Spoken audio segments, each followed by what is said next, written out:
Welcome to this Easy Computer Fixes channel, and this is a little video explaining one of the aspects of the internet connectivity that could actually make or cause problems when you go on the web.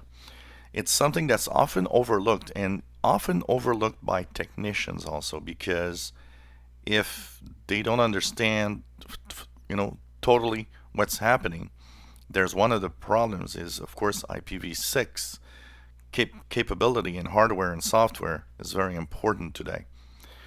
So what's IPv6? For a long time, the internet went with IPv4 addressing. That would give a certain number of connections, or websites could have a certain number of websites available. So at one point, when the internet became really popular, IPv4 wasn't enough. There was no space anymore for IP addresses because everything was used. Every capability was used. The billions of possibilities were used.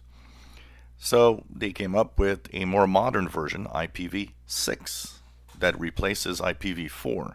Now IPv4 is still important because most of the web is still using IPv4 addressing. But newer websites, newer technologies will use the new IPv6 addressing mode. You need to have compatibility with that. So where the compatibility is on several levels.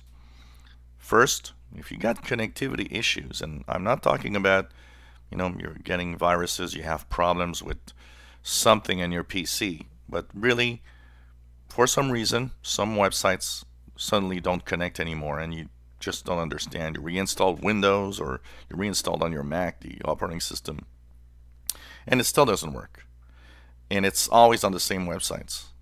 Well, one of the things that's overlooked is IPv6.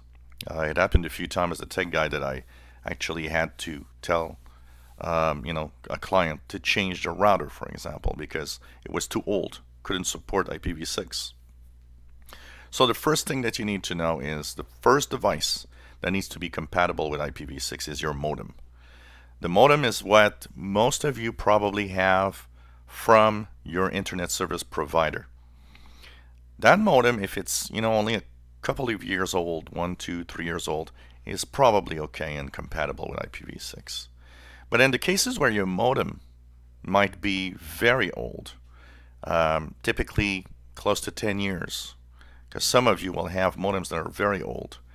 Now that's possible that that device at the time it was manufactured did not implement IPv6.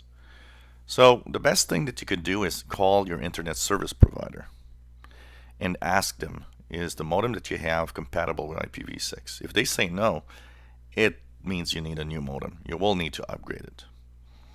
The second device that you might have that needs to be compatible is your router.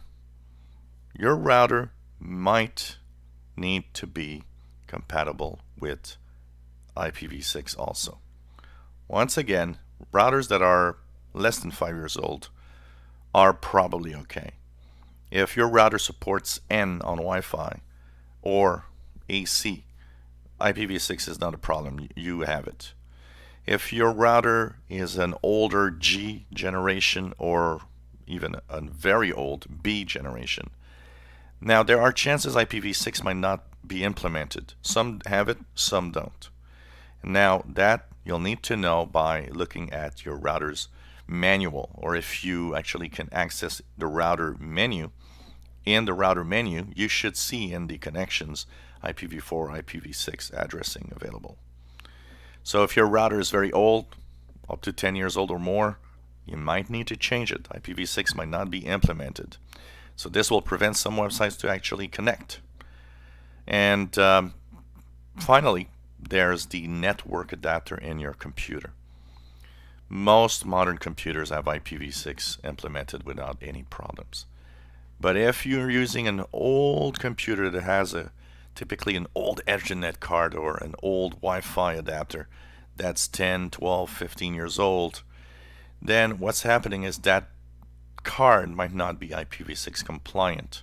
That means you can't really connect to some of the websites that are using IPv6. So this is a different level while all this is happening that you need to know. Typically, if some websites never connect, maybe that's what's happening. Your IPv6 compatibility somewhere is not there. And it's important to be updated and be more modern in your devices.